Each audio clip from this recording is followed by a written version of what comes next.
Optimiser le parcours de soins du patient, voilà la mission d'Aloïs. Présent depuis quelques semaines, ce robot est devenu le nouveau compagnon des résidents de cette EHPAD. Du matin au soir, Aloïs se balade seul dans l'établissement et dès qu'il croise une personne, le dialogue s'installe. Bonjour Aloïs, est-ce que tu peux te présenter s'il te plaît? Je m'appelle Aloïs, j'ai été conçue dans le but d'aider les personnes en leur proposant mes services.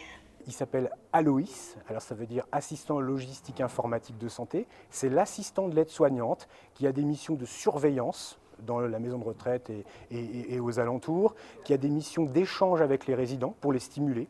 Alors Aloïs, ça a été aussi choisi parce que c'est le prénom d'Aloïs Alzheimer. Et nous avons une unité Alzheimer.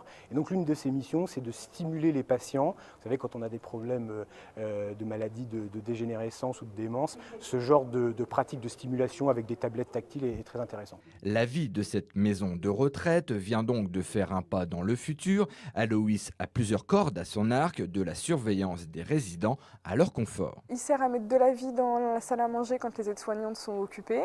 Il propose des animations, il peut faire des choses de la vie courante comme donner l'horoscope, indiquer la météo. Et puis il peut aussi des fois donner un signal d'alerte quand il y a un résident qui chute ou qui appelle à l'aide. C'est la première fois que je vois déjà et que je joue à un jeu avec ce robot. Quel est le menu de ce soir?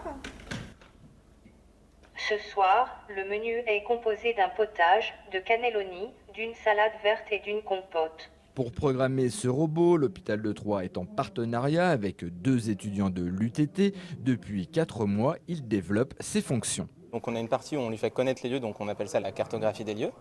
Et une fois qu'on l'a fait, on essaie de voir où est-ce que ce serait intéressant de l'emmener. Est-ce que c'est intéressant de l'emmener dans les chambres des résidents pour discuter ou jouer avec eux?